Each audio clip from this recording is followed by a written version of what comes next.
Welcome to Imperative Ministries Business and Spirituality Podcast. In each episode, we discuss matters of spirituality and how they relate to the world of business. Since people are comprised of mind, soul, and spirit, we will also take a look at subjects such as mental and physical health. Thank you for joining host Michael McElwain as he interviews people whose life experiences provide an opportunity for learning and inspiration. And there in its circle, wildflowers did grow. Bloom where you are planted, and God will make you grow. Bloom where you are planted, and God will make you grow. Tell other people that Jesus loves them so. Tell them how he came to earth and died to set them free. And bloom where you are planted, wherever that might be.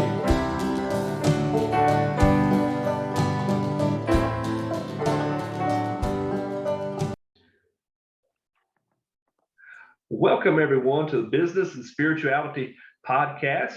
Today on our episode, I am thrilled to have Nicholas Hunt from Cyberlytics, and he also runs Easy Source Promos.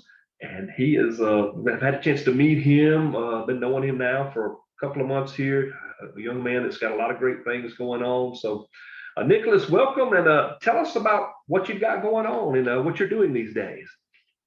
Well, thank you, Mike, for inviting me on here. It's truly a pleasure to actually be able to speak with you about this.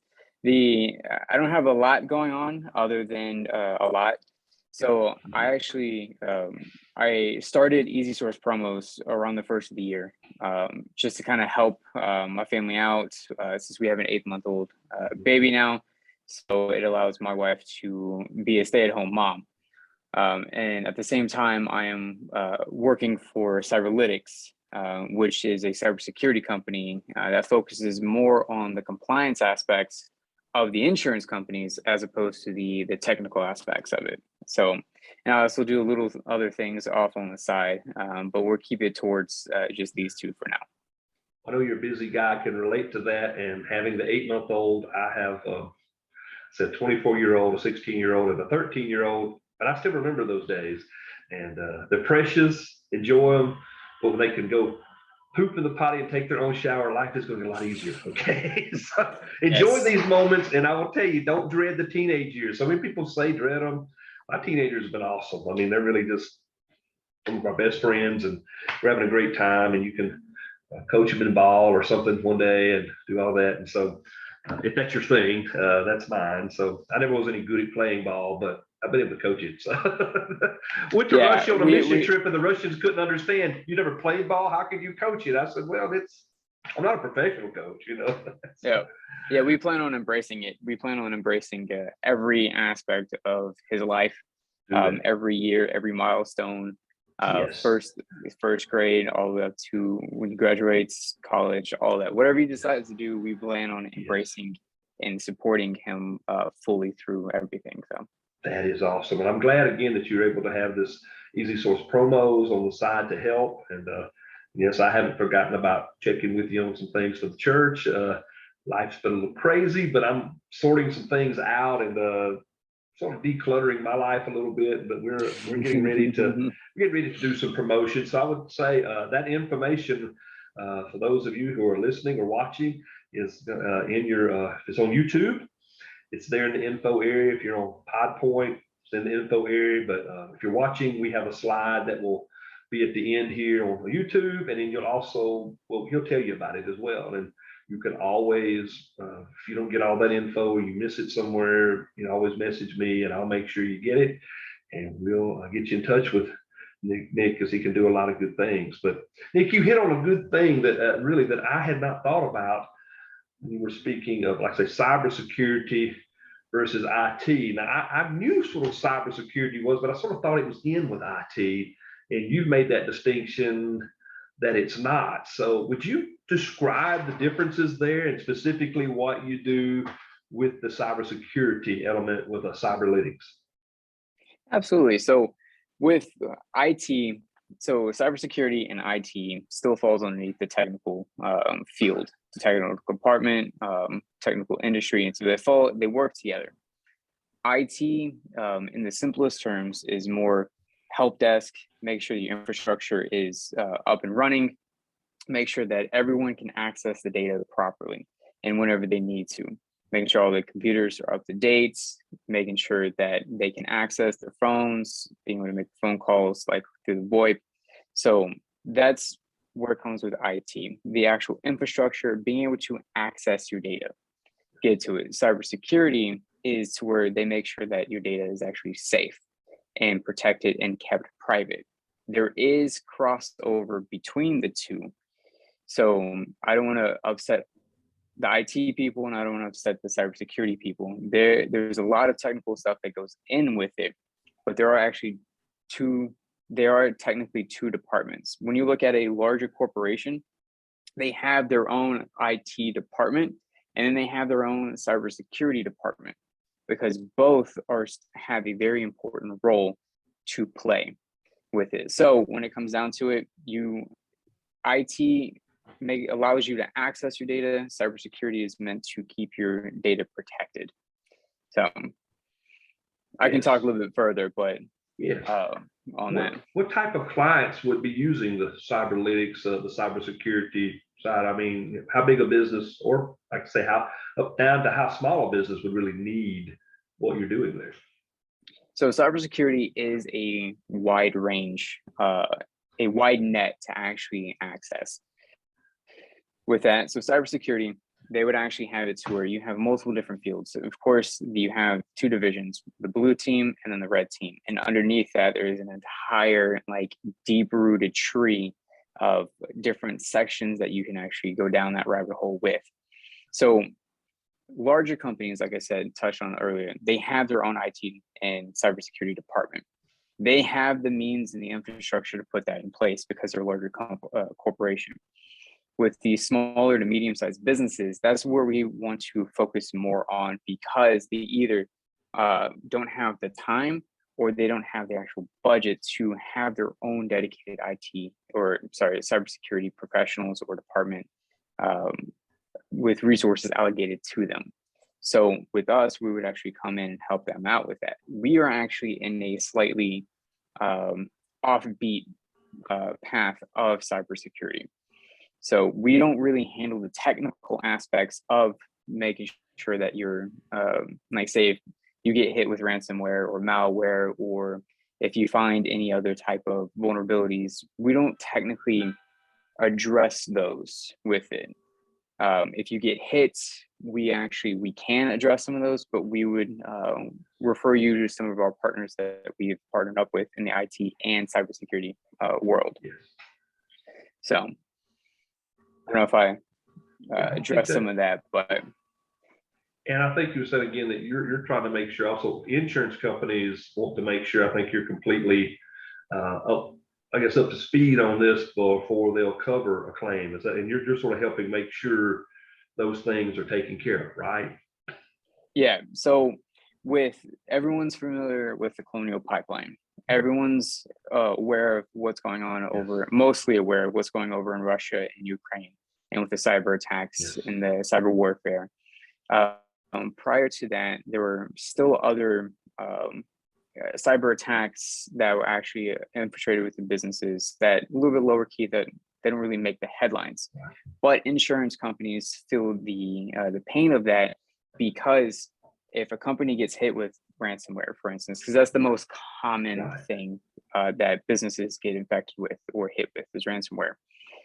Insurance companies technically would pay out to say the cost of recovery or to pay to get the decryption key for the ransomware or help with PR.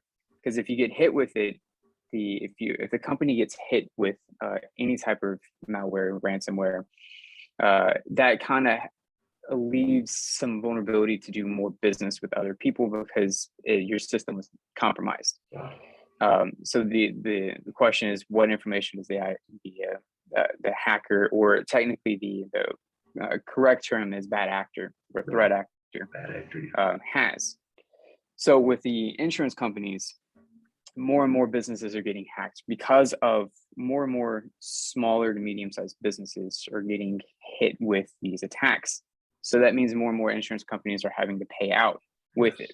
Now, the insurance companies are applying some pressure to the business owners and the actual companies to find out what are they doing for cybersecurity, what measures are they taking to prevent attacks, how are you training your employees? If something happens, how are you going to recover your data? How are you going to protect your data? And then also, what other things are you doing to mitigate with it? So there's a lot of different plans and actual frameworks that are in place, but every insurance company is going to have some slightly different modifications of what they're asking for. So they're actually like, hey, in order for us to insure you, you have to provide some type of documentation stating that you are doing what you need to do to protect the information, your business information, and to protect against cyber attacks. Yes, makes a lot of sense. And I think you were telling me too that again, I was serving in a church that had about 200 people in worship. We got hit with some ransomware. We junked the computer and bought a new one. And I actually have the old computer, and it ripped, not ripped, but I took the old hard drive out, put the new one in, and we didn't exit. But you were just saying that may not always be the best thing to do. In our situation, I don't think we had anybody that got a hold of passwords or anything. But you were telling me the other day, again, just changing hard drives, that may not be the best idea because of what some of the bad actors might do with that info. So yeah, so it really all comes down to a couple of different factors. One, what was the motive of, like, say the threat actor, the bad actor? Say if they developed, say that a ransomware, they developed it, or they're using a common one, and how are they actually using it? So, and then also, when did it actually happen? So if a business is hit with ransomware, if it's infected with ransomware. So it's how far back did that ransomware actually get put on the system? And then when was it actually activated? So if you even had backups of the system, like say if your server or your network attached storage NAS, how far back do you go to actually recover with it? If you feel like if you don't want to pay for the decryption key to unlock your information, how far back do you actually have to recover with it? How far or how many backups are actually safe? And then if you decide to actually not pay that ransomware, then you don't know if they actually have a copy of your information. And if you don't pay, and if they're money motivated, which most ransomware attacks are, they could easily sell you that information off onto the dark web, or depending on how they feel, they can actually just allow it, upload it for free for anyone to download. A lot of times, some information is just not worth that they probably like, hey, I'm not going to get much, depending on the industries with it, and they're just kind of like, okay, leave it alone. We're going to move on to the next. With it, other companies, it comes down to if it's actually important for them or with it. Because the other thing is, you can still pay to have the decryption key to get your information back, and they can still have a copy to be resold on the dark web. Yes, well, and so it's people just claiming that they're not. How would I use the term? They can't claim ignorance and just say, we're going to have to be on top of these things. I pastor a very small church in addition to the other work I do. And we can't even sit back and say, oh, well, we just didn't know. We have to follow certain rules by the IRS, by our insurance company, and other things. So that is all part of what we do. Yeah, before businesses can claim ignorance, and insurance companies will, like, okay, I understand, we forgive you, we're going to still get you taken care of. But with the increase of cyber attacks, insurance companies are no longer stating that ignorance is not a form of defense. So we are going to require you to do stuff. Yes, and I've worked some in insurance too. In addition, one of the things that I work with, and like you said, there's things you have to do to prepare. You have to, like if you're gonna drive a car, you have to have a license. You can't just do whatever. You have to have an inspection sticker. You have to be legal. You know, so there's just things. Everybody needs to know. The world in that sense has gotten more complicated. This technology is beautiful. It's wonderful. Again, I could talk to people all over the world, do business with them all over the world, but you know, you've got to take care of your stuff.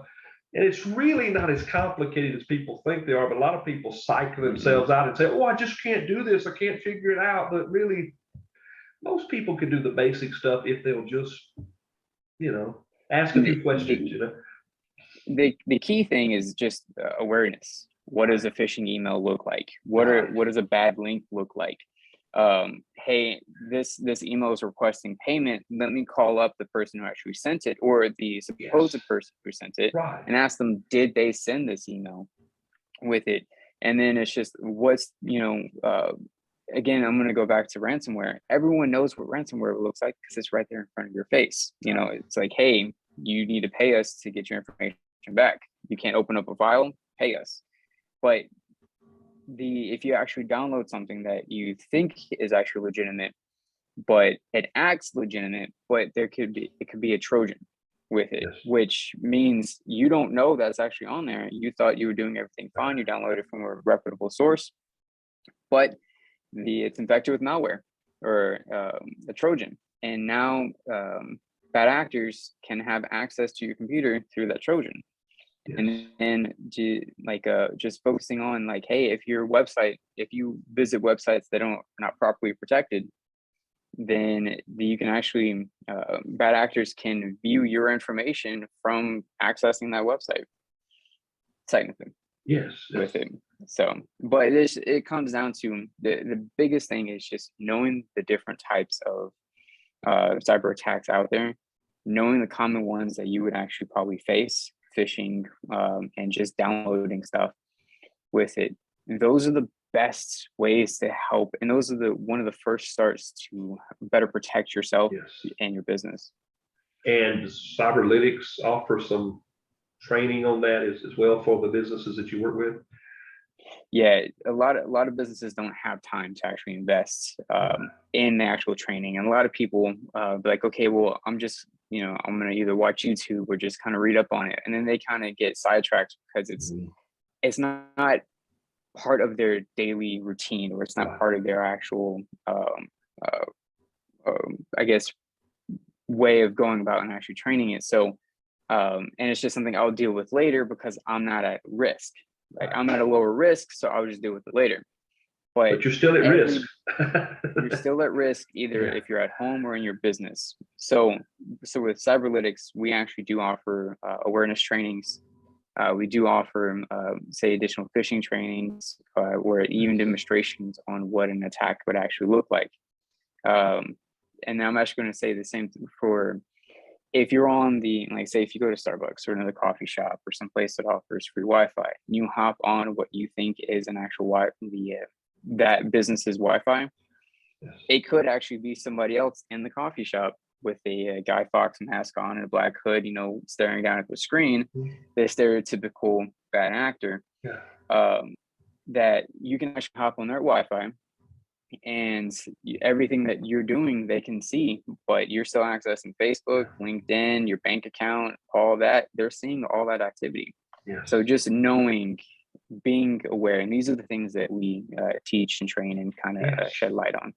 Well, great. I hadn't really thought about that as I've gone into places where, I say in Baytown where I do some business, sometimes I would rather do business instead of using up all my data, which thankfully I have unlimited data on this phone, but I don't on my work phone. And so I will want to hook up to Wi-Fi, and their Xfinity has a free Wi-Fi. I can log in with I use Xfinity at home, but I notice it's not secured like it would be at home. So we need to be extra careful about what we put out there and hooking into those. A free little tip though is for a lot of the situations at hand is if you're at a coffee shop or someplace that offers free Wi-Fi, if you actually turn on your VPN, say provided by, say if you do NordVPN or any other VPNs that you have out there with your antivirus, on there. Most of the times you can actually, even if you hop on the bad actor's Wi-Fi, they can see that you're accessing the internet, but they can't track what you're actually doing. Yes. So it's just an added layer of protection. Right. So anywhere that it's not secure, like a secure Wi-Fi, you hop on your VPN, you're for the most part still safe. The best, if you're fortunate enough to have unlimited Wi-Fi or unlimited data, hotspot data on your phone, that's going to be your best source actually for open Wi-Fi. Okay. Well, I know that I do some things with my iPad that I use to work is actually not a cell phone one. It's which is for Wi-Fi, but I am able to hotspot with my work phone, and I do a lot of work that way, and actually work pretty good. As far as it's not as slow as you might think. So, but are you saying that would be the best, safest way to do things, or is that putting me more at risk? Yeah. So if you hop on your Wi-Fi or say your iPad that provides hotspot, it's Wi-Fi, right, that would be the best case for you to do, as opposed to hopping on a like McDonald's Wi-Fi. I got you. Or Starbucks with it. So because that is more of a private network that you're paying for, or your company's paying for, right, than somebody that can easily access that. So that makes sense. That is awesome. So, well, that is super helpful. And like I said, we talked about the ransomware, and I would just say this too.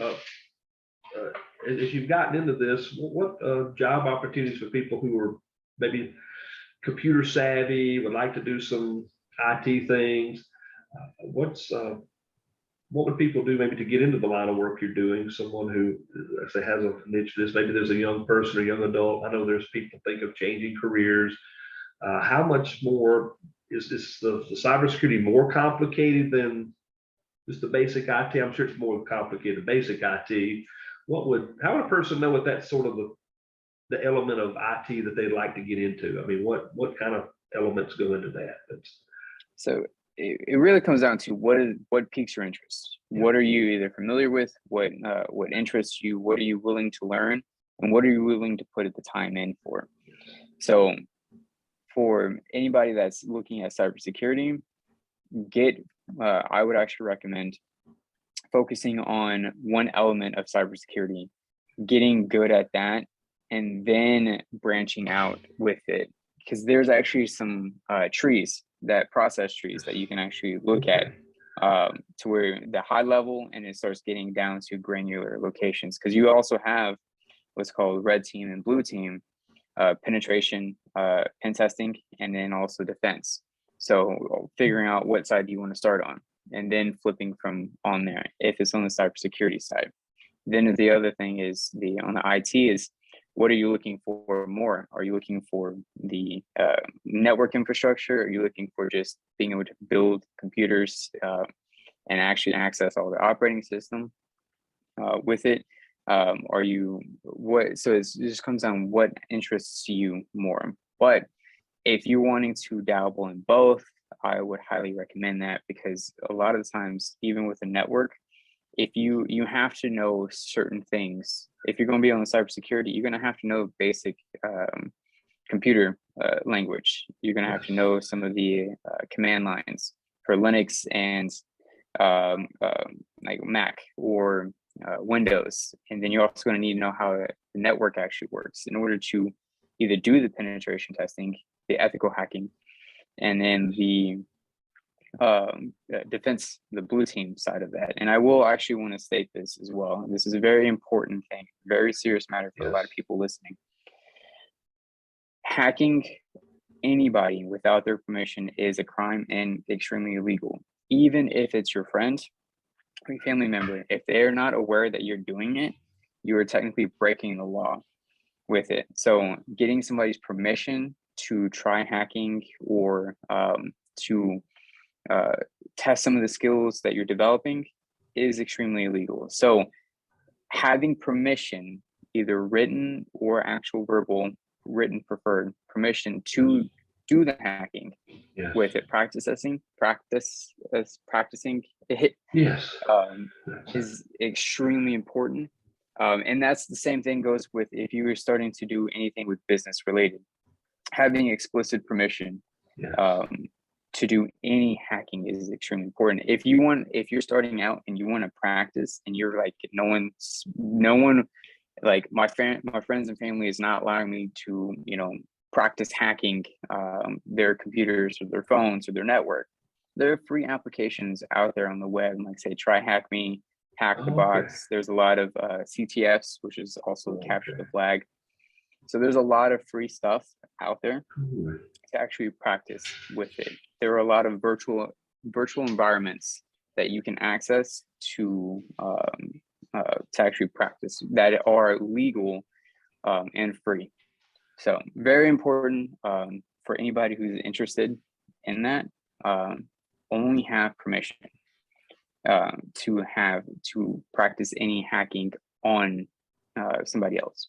That is super helpful because my wife has been a recruiter in the past for some software companies and for people working for looking for ethical hackers and things like. So there's a difference. There's an ethical hacker, but there's things you have to do, or you can easily become an illegal hacker, and that is a problem. That's right. And the other thing is too, a lot of bad acting groups out there, threat acting groups, they would actually, another thing to watch out for is they would actually look at trying to recruit some ethical hackers to do unethical things, acting as an ethical hacker. Okay. So, and that's something that validation, verification, and anybody that approaches you on the web or say anything like that, if you are getting into ethical hacking, validation, because that can easily lead into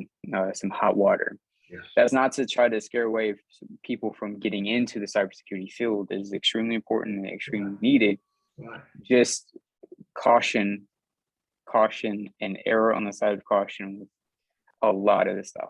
So that is awesome. And this is not so much related exactly to what you do as far as cybersecurity, but there's a couple of things that have always interested me. You were mentioning Linux, and I a few years ago was trying to mess around with Ubuntu for a while, which is sort of a Linux-like application, isn't it?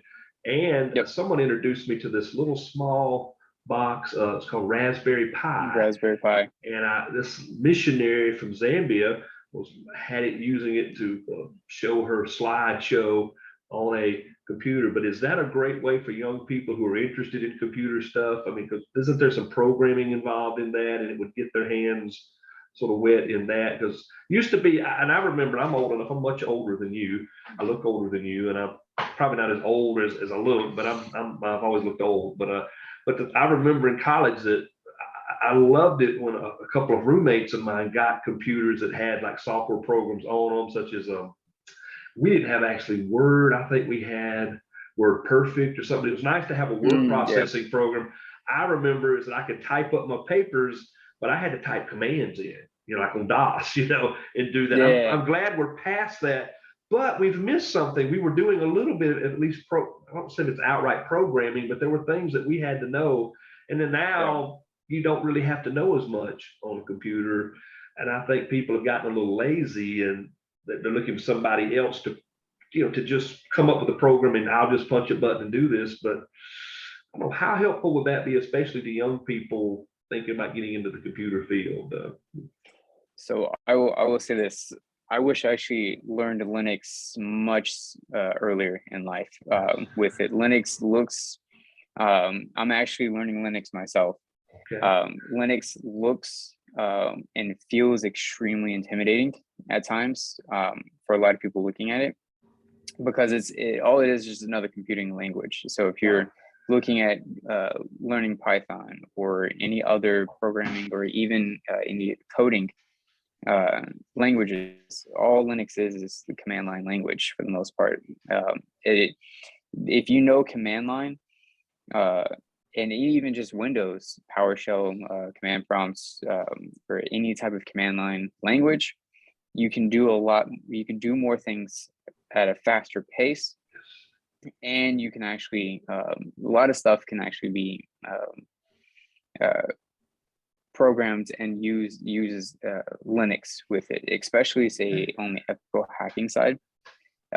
There's a lot of free and open source tools that you can practice with to actually even utilize with Linux on them. And if you're fortunate enough to get your hands on a Raspberry Pi for less than $100, I would highly recommend that, because there are fun little tools that you can actually use, low power consumption with it, and you can to get that. And they're fun little things. They're just extremely out, like there's price scouts right now at about like 200 at the time of our speaking with it. A 4 gig Raspberry Pi is like $250, which is ridiculous.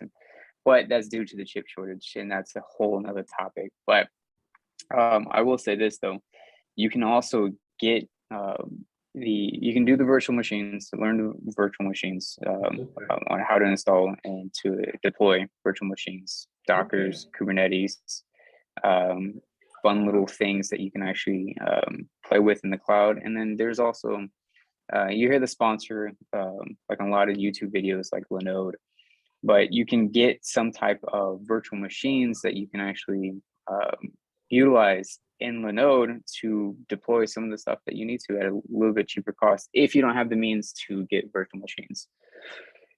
So awesome. That's so there's a whole, and some of you are listening to this like, he's blowing my mind. Don't let it blow your mind, okay? You can learn some of this. Yes, again, we've talked about basic stuff that folks know. We've talked about what you need to know. But again, keep growing in this. This is, I don't know, Nick, how long have you been in dealing with computers and stuff?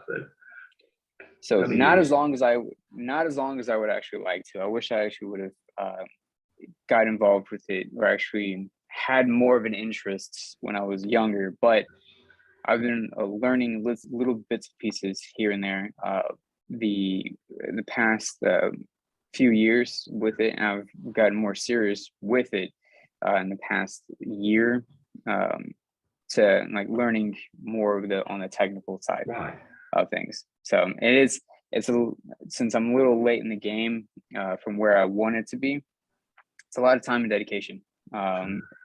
Like say with Linux, Windows, Mac, and then networking, it's a lot of time, a lot of dedication. So. But a lot of people with Macs, I've seen this too, they would be totally freaked out. Oh, it doesn't have the backspace bar or whatever. It doesn't have, it's again, I live in both worlds, Mac, and I use an iPhone for work, but my personal phone is an Android. I would use Windows stuff, but I use an iPad. They're a little different, but they still do a lot of the same things. So I would just tell any of you, don't be intimidated. Grow, learn. There's always something new to learn. Keep your mind active. Some of my heroes are people who later in life stayed connected to younger people and continued to grow. And one of those guys was the country western singer Johnny Cash. Johnny Cash continued to stay connected to college students, and he was actually nominated for an MTV award when he was 71 years old. Tony Bennett, has been a good friend of Lady Gaga, and he has stayed connected to younger music and younger fans. And sadly, he has Alzheimer's now. John R.W. Stott was a great theologian who, even in his 80s, was still staying connected to younger people, younger pastors, and always learning and engaging with them. Yeah. And I think it keeps you young. And even William Lee Golden of the Oak Ridge Boys is almost 83 years old. And I was reading the book he put out last year. He was 82. He thought the Oak Ridge Boys might retire in a few years, and his plan is to spend the next 20 years traveling with his son's music group. He has a plan for his life for the next 20 years when he'll be over 100 years old. So keep learning, keep growing. Don't let your mind atrophy. I have a friend who's an insurance agent in her late 60s. She's working 12 to 14 hours a day, and she's crushing it. She's loving every minute of it. So, there's plenty of room to grow. So you're going to grow more in it, Nick. And I'm just saying, but don't let anything stop you. My baby girl, who's 13, was running my iPad. And again, I still have the first, here it is. It's right here. I have my sermon. I'm also a bivocational pastor. Here it is. Let's see if you can see it. I have the iPad, very first one. Okay, 2010. Okay. Still, my stuff is on it. But she, in 2010, I think maybe it was 2011 or 2012, they came up with, on iBooks, they came up with the Beatles Yellow Submarine book with video, clips integrated in it. And she learned how to run that. I mean, she could get on the YouTube app and go to it. And she's looking at doing some digital marketing in school. So, I mean, these younger kids have an advantage we didn't have. We had to learn it. I have an advantage that I know how to live without computers if I need to. I still have records and reel-to-reel tapes and cassette tapes and 8-track tapes, and I don't lack that. But I'm just saying, we're always going to keep growing. Don't be intimidated because you don't know something. You'll learn it if you have that attitude. I will learn it. And I mean, Nick is saying as much as he knows, and he knows way more than me, he's still growing it. That's the thing. Yeah, there's you really wouldn't be able to learn everything about all the stuff that we're especially say tailing it to it's going to change. Yeah, exactly. Everything is this entire technology is always evolving. Yes. And always changing with it, especially when it comes to iPads and some of the computers and the operating systems. Yes. A lot of the stuff is still built off of the same back end for the most part, but the operating system's going to be changed, updated. Right. You see Mac comes out with a new operating system or a new version of its operating system every year. Windows comes out with every pretty much handful of time. Yes. We just went up to Windows 11. Yes. The key is to really embrace what the changes are. Yeah. You may not like it. You may completely hate it, and you may even want to throw it out the window or punt it across the field. Right. But embracing it and learning from it, because there's a lot of different stuff that could either help you or benefit you, improve what you're doing.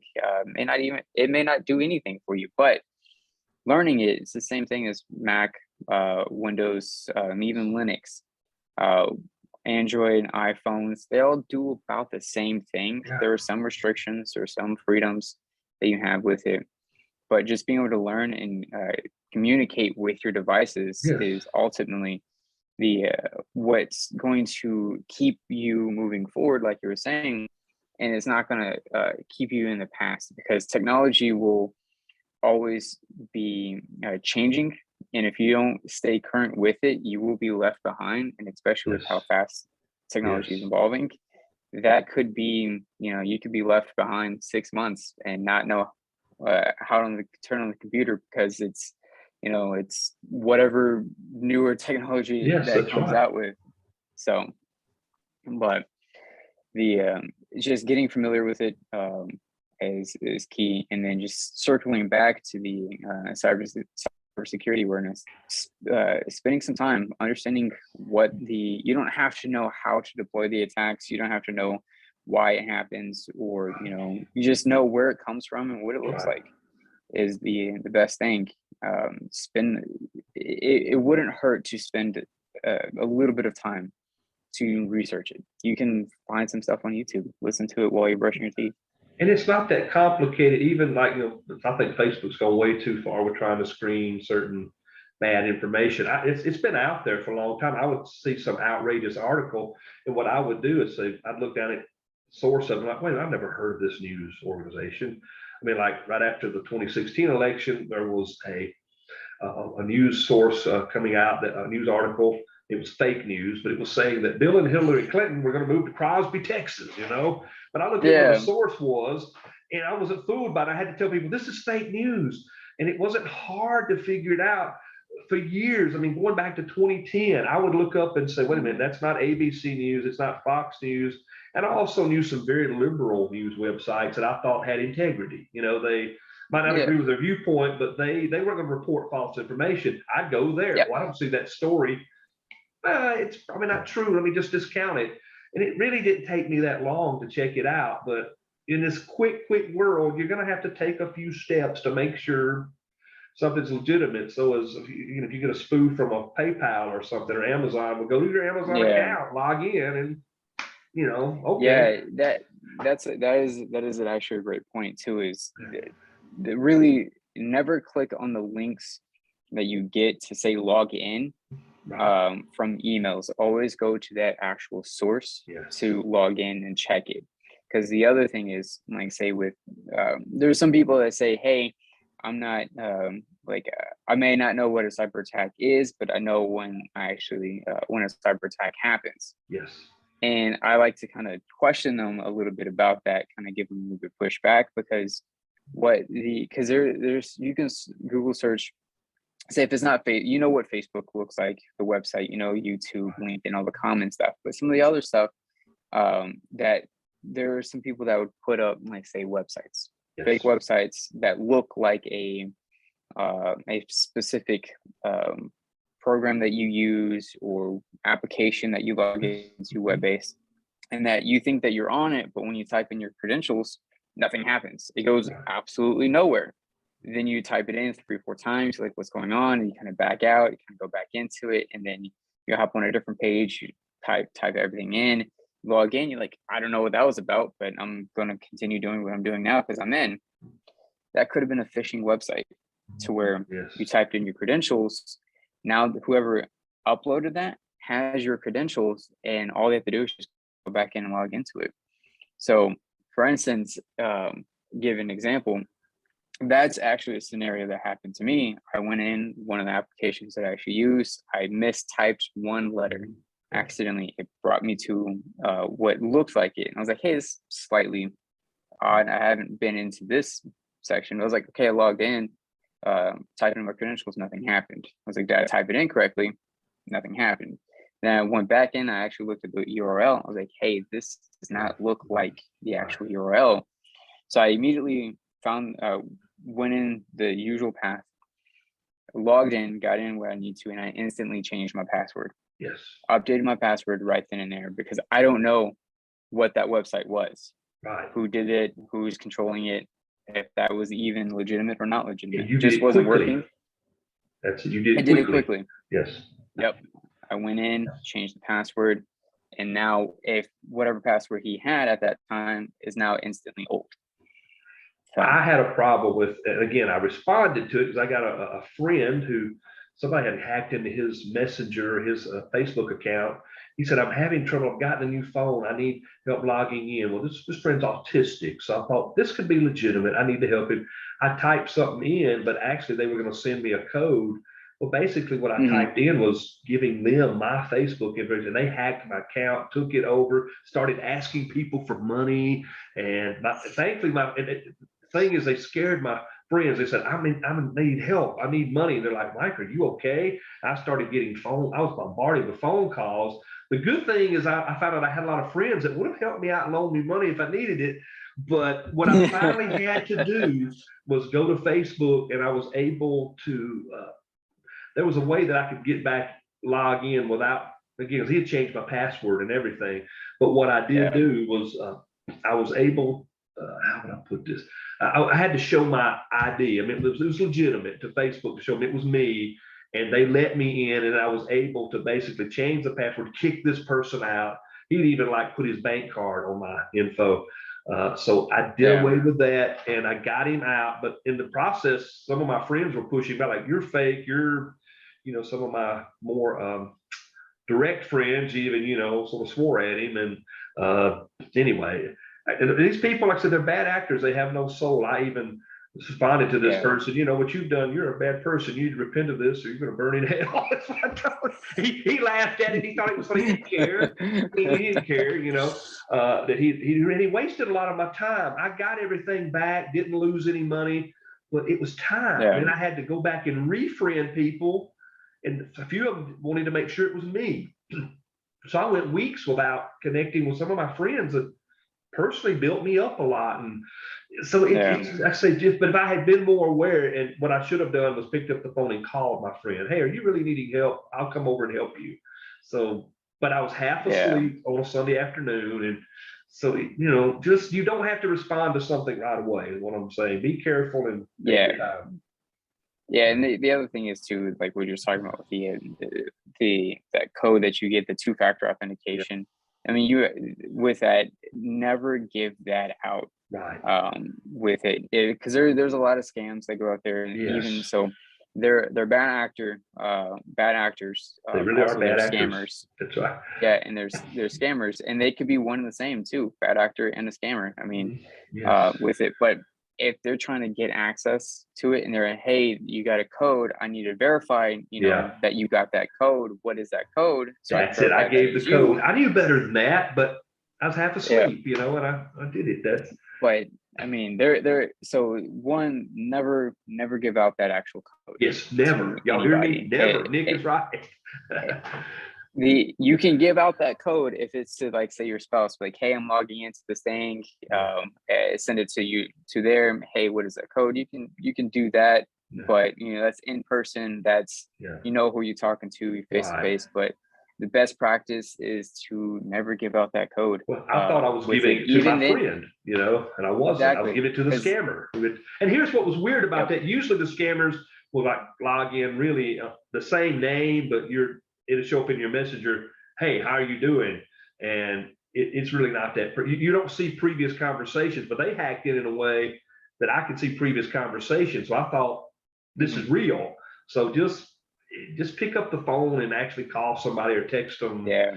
Make sure it's them. If they say I need help or And see the other thing is even say, like, for instance, like, say if it's say if your wife is like, hey, what's the code that you get? Verify that they are actually not being fallen victim for a scam. Right. Because you could be giving the code to somebody that you trust, but the person that is asking for that code may be falling for somebody, like falling for a scam or a bad actor.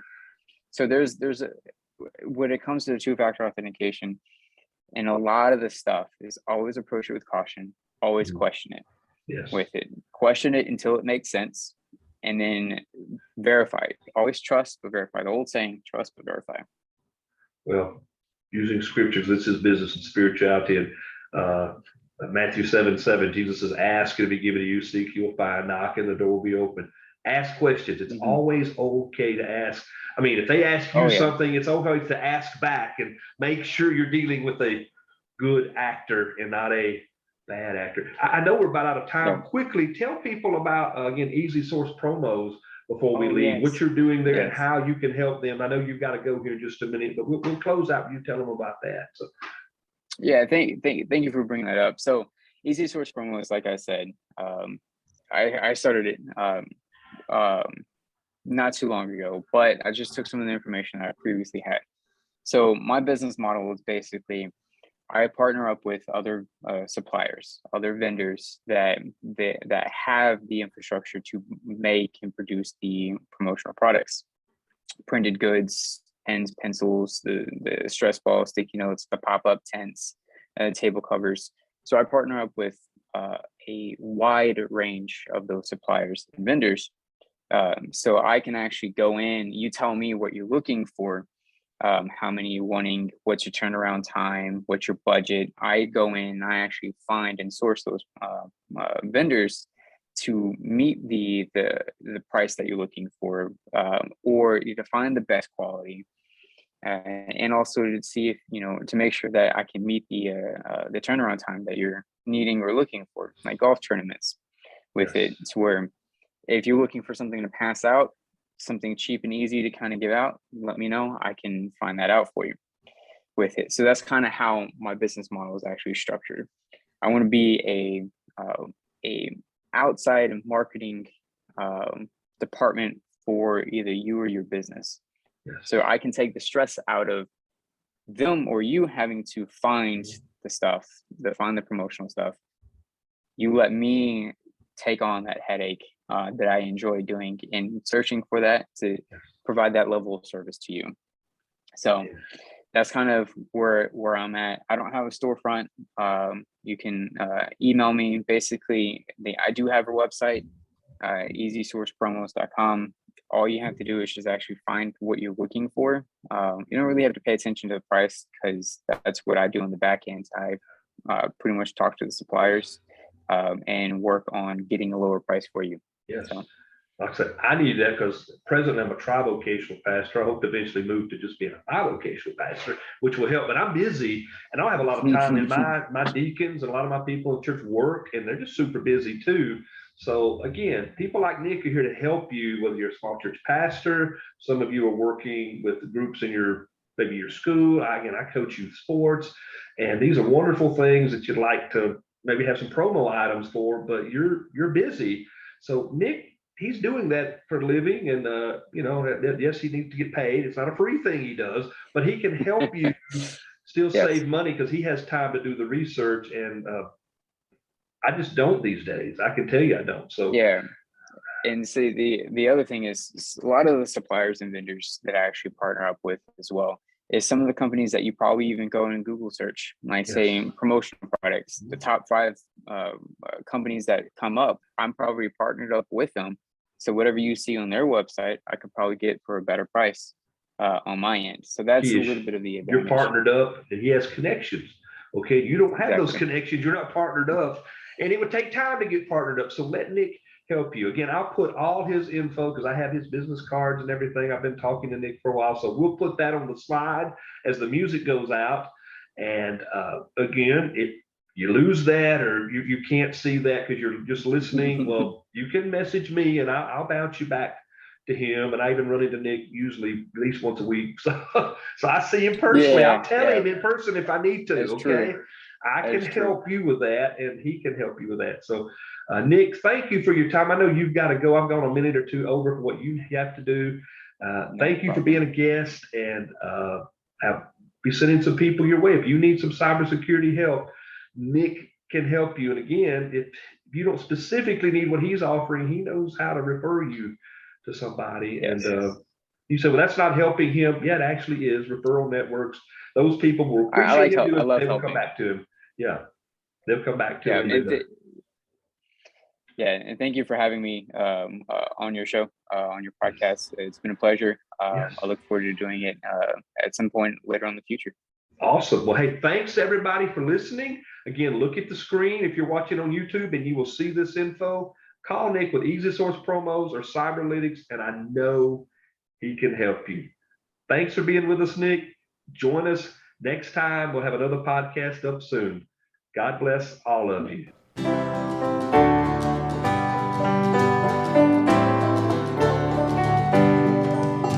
While walking in the woods one day, not so long ago, I saw an old discarded tie from long, long ago. And there in its circle, wildflowers did grow. Bloom where you are planted, and God will make you grow. Bloom where you are planted, and God will make you grow. Tell other people that Jesus loves them so. Tell them how he came to earth and died to set them free. And bloom where you are planted, wherever that might be.